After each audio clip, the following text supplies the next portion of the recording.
छत्रपती संभाजीनगर लोकसभेचा जाग्याचा तिढा अजूनही सुटलेला नाही। आपल्यासोबत छत्रपती संभाजीनगरच्या लोकसभेचे भारतीय जनता पार्टीचे इच्छुक उमेदवार भागवत कराड आहेत। कराड साहेब, काय सांगाल? इकडला तिढा सुटलेला नाही, मात्र ही जागा शिंदे गटाला सुटल्याचं बोललं जातं आणि या ठिकाणी विनोद पाटील यांच्या नावाची चर्चा सुरू झाली आहे। काय भूमिका आहे तुमची? छत्रपती संभाजीनगरची लोकसभेची जागा महायुतीमध्ये भारतीय जनता पार्टी लढेल का शिवसेना लढेल याच्यावर अजून निर्णय जरी झाला नसला तरी एक मात्र पक्क की ही जागा महायुती जिंकेल। तर महायुतीमध्ये शिवसेनेतर्फे जे उमेदवाराची चर्चा चालू आहे त्यामध्ये पालकमंत्री माननीय संदीपानजी भुमरे असतील, श्री जिल्हा प्रमुख राजेंद्र जंजाळ असतील आणि काल मी पण ऐकलं की विनोद पाटील एखाद्या वेळेस येऊ शकतात। जे कोणी असतील, आम्हाला ही महायुतीची जागा जिंकायची आहे आणि आमचा जो नारा आहे की अब की बार फिर एक बार मोदी सरकार आणि अब की बार 400 पार।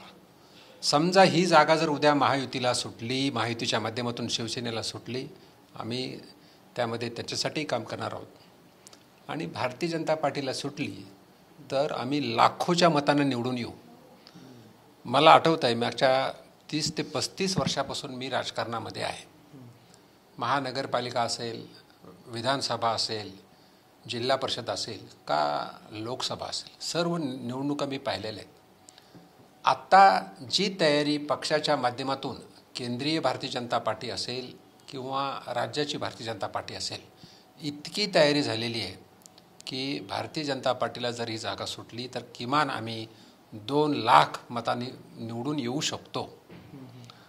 पण शेवटी युती आहे।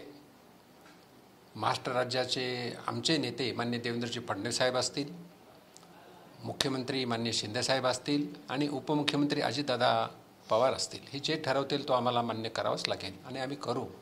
पण नेत्यांनी जो टार्गेट दिलेलं आहे आम्हाला की 45+ तर कुठल्याही परिस्थितीमध्ये संभाजीनगरमधून आम्ही प्रयत्न करू आणि महायुतीची जागा निवडून आणू। तुम्ही संभाजीनगरमधून भाजपला तिकीट दिलं तर 2 लाख मतांनी निवडून येऊ म्हणतायत, मात्र यावर बोलताना अर्जुन खोतकर म्हणतात की भारतीय जनता पार्टीकडून आम्हाला दुजाभावाची वागणूक दिली जाते, कारण त्यांच्या ज्या मराठवाड्यातल्या 4 जागा होत्या त्या जागेचे त्यांनी उमेदवार जाहीर करून टाकले। मात्र आता उरलेल्या 4 जागा ज्या शिंदे गटाच्या वाट्याच्या आहेत त्यावरती भाजप दावा सांगते। म्हणजे छत्रपती संभाजीनगरवर तुम्ही दावा सांगताय, हिंगोलीवरती सुद्धा दावा सांगितला जात होता, उस्मानाबादची त्यांच्या वाट्याची जागा त्यावरती सुद्धा त्या ठिकाणी भारतीय जनता पार्टी दावा सांगते, परभणीला सुद्धा त्यांचा खासदार होता, तिथे सुद्धा जानकरांना तिकीट दिल्याचं जातंय, त्यामुळे त्या ठिकाणी भाजप दावा सांगतोय, त्यामुळे आमच्यासोबत दुजाभाव केला जातोय असा आरोप होतोय।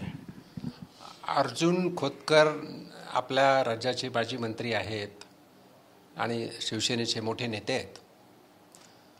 भारतीय जनता पार्टीनं, मला असं वाटतं की जिथं शिवसेनेचा लोकसभेचा खासदार निवडून आला आणि तो शिंदे सेनेत आला, शिंदे साहेबांच्या सेनेत आला, तिथं मला वाटतं बहुतेक जागा 8 जागा काल जाहीर झाल्यात आणि तिथं दावा टाकला नाही। फक्त आमची एकच मत आहे किंवा कुठल्याही परिस्थितीमध्ये भाजपा असो, शिवसेना असो का अजितदादा पवारांचा राष्ट्रवादी गट असो, जागा जिंकणार कसं, तर हा मत किंवा हे प्रण हे लावण्याची गरज आहे। जिंकणार कोण, त्याच्यामध्ये वेगवेगळे फंडे आहेत, जनतेचं मत घेणं, सर्वे करणं, त्याहीपेक्षा IBचा रिपोर्ट असेल, CIDचा रिपोर्ट असेल, तर वेगवेगळ्या तऱ्हेनं राज्य शासन करत असेल।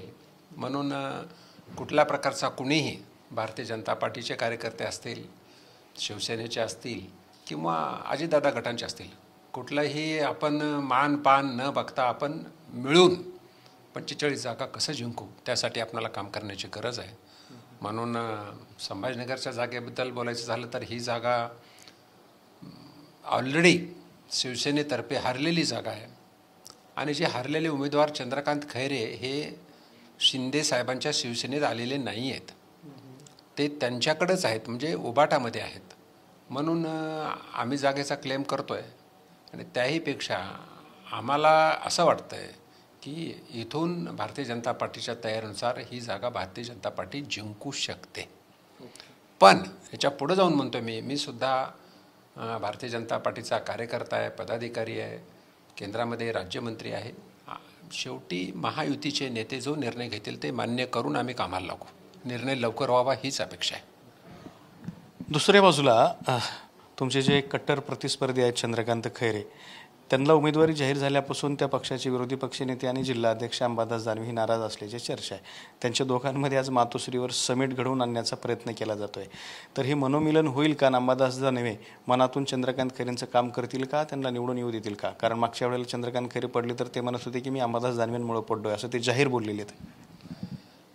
मागच्या 25 वर्षापासून मी माजी खासदार चंद्रकांत खैरे असतील किंवा विधान परिषदेचे विरोधी पक्षनेते अंबादासजी दानवे असतील, यांच्याबरोबर राजकारण, समाजकारण, सांस्कृतिक कार्यक्रम सर्व ठिकाणी मी असतो आणि नेहमीच माजी खासदार चंद्रकांतजी खैरे यांनी तत्कालीन जिल्हाप्रमुख, आताचे विरोधी पक्षनेते यांचा सन्मान कधीही केला नाही. म्हणजे मला आठवतं आहे एकदा तरी फिजिकली जिल्हा प्रमुख असताना अंबादासजीवर त्यांनी हात उगारला होता, हात मांडला होता. संघटनेमध्ये सन्मान प्रत्येकाला असतो, कार्यकर्ता असेल, पदाधिकारी असेल किंवा कोणाला सन्मान दिला पाहिजे. ते कधीच सन्मान न दिल्यामुळे अंबादासजी दानवे चिडलेले असतील. त्याहीपेक्षा अंबादासजी दानवे यांनी मागच्या 10 वर्षापासून लोकसभेची तयारी केली होती म्हणून ते नाराज असतील. पण अर्थात तो त्या पक्षाचा विषय, मला त्यात काही पडायचं नाही आहे. हे मात्र खरं की चंद्रकांत खैरेंना उमेदवारी जाहीर केली आमच्यासाठी खूप चांगली गोष्ट आहे. ते कधीही निवडून येऊ शकत नाहीत. मी नेहमीच म्हणतो ते माजी खासदार राहणार आणि जनतेने त्यांना नाकारल्यानंतर नवीन चेहरा जर आला असता तर आम्हाला थोडं दगदग वाटली असती. पण आम्ही आता बिंदास झालो आहे. येणारा खासदार हा NDAचा असेल, येणारा खासदार हा महायुतीचा असेल. तर हे होते केंद्रीय अर्थ राज्यमंत्री डॉक्टर भागवत कराड यांनी स्पष्ट केलेलं आहे की संभाजीनगरची जागा जर भाजपला मिळाली तर इथला भाजपचा उमेदवार तब्बल 2 लाख मतांच्या फरकाने निवडून येऊ शकतो. कॅमेरामन हर्षल सोबत दत्ता कानवटे, TV9 मराठी, छत्रपती संभाजीनगर.